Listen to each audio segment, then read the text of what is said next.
好，讓我哋咧而係奉獻時刻啦，讓我哋一齊讀今日嘅嗰個嘅奉獻經文啦。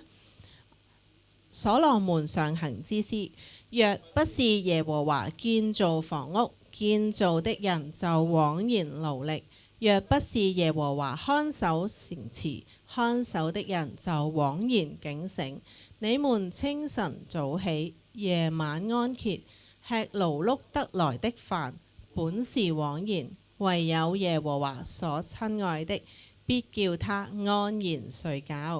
經文當中出現咗兩次，若不是耶和華，當中指出如果唔係神讓我哋去做嘅，我哋做好多嘅事情呢都係枉然。就好似經文所講，建造房屋同埋看守城池一樣。如果我哋所做嘅係跟隨神心意嘅時候，佢必會叫我哋每日呢可以安然入睡。經文當中呢更加呢講咗3次呢枉然，表示咗好多事情如果冇神嘅計劃同埋心意，我哋同佢連埋一齊嘅時候呢，原來係冇意義嘅，係徒勞嘅，而且呢係呢好勞碌，不過呢係冇收穫。事情做起嚟呢都唔會長久，行出去呢都唔討神嘅喜悅。我哋更加呢唔可以安然入睡，唯有跟隨神，聆聽神，成為神所親愛嘅，並且體貼聖靈嘅帶領，神呢就會按佢所應許嘅祝福臨到我哋。喺11月頭嘅時候呢，我就收到個客戶嘅電話，佢呢就要舉行一個活動，就係將一架名貴嘅房車吊上一架豪華嘅遊艇上面，舉行一個發佈會。當時我覺得呢件事好創新，好有話題性，但喺保險嘅角度呢，就係一個風險極高嘅活動。之後呢，同保險公司不斷嘅磋商啦，因為海上嘅活動呢，風險係好大嘅。呢個計劃呢，又勢在必行，就係差保險呢一個環節。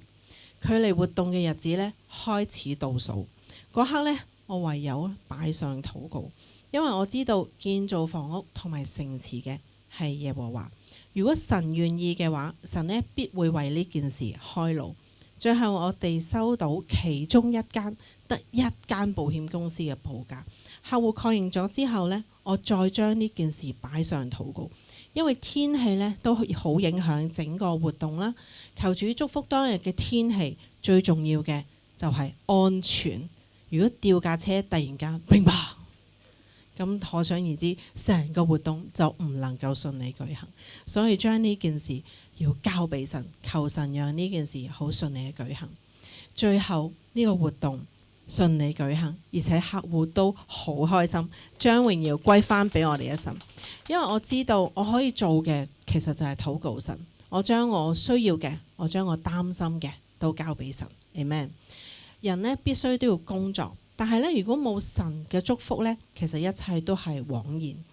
我努力工作係應該嘅，但係如果冇神嘅看顧，而且我又唔認識神嘅作為嘅時候，我試圖用我自己好努力嘅去做成某啲嘅成果，所得到嘅其實只會係我自己嘅身心疲累。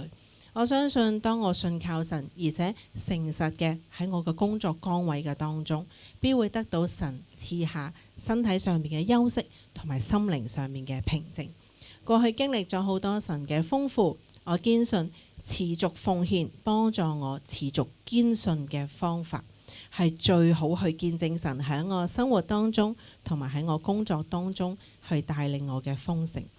當我將我嘅心思意念校正對向神嘅時候，神呢必會為我建造房屋城池，亦讓我每日可以安然入睡。感謝主，讓我哋一齊去禱告我哋一神。親愛主耶穌，多謝你，我哋知道你就係建造房屋城池嘅神。我哋嘅心思意念每天都對準你，求你教導我哋持續堅信跟隨你嘅方向。多謝你讓我哋有豐富，有祝福，又祝福教會領袖團隊懂得點樣去運用每一個嘅奉獻去擴展你嘅國度。多謝你，我哋以上嘅禱告係奉靠主耶穌基督得勝嘅名字祈求，Amen。咁我哋嘅奉獻方法有幾種，包括有轉數快、直接轉賬，或者係將支票郵寄到嚟我哋教會嘅裏邊。記得支票抬頭寫清楚係愛群職場教會有限公司。如果用轉帳嘅方法，記得將你嘅收據 WhatsApp 去69326034嗰度。咁我哋每年嘅報稅年度，我哋會俾翻嘅奉獻收據嚟，到時可以報稅。祝福大家，讓大家喺神嘅祝福嘅當中多而又多。Amen。今日我哋嘅 Alpha Youth 咧會喺我哋當中參與服侍。以下嘅時間交俾 Elton 牧師。Amen。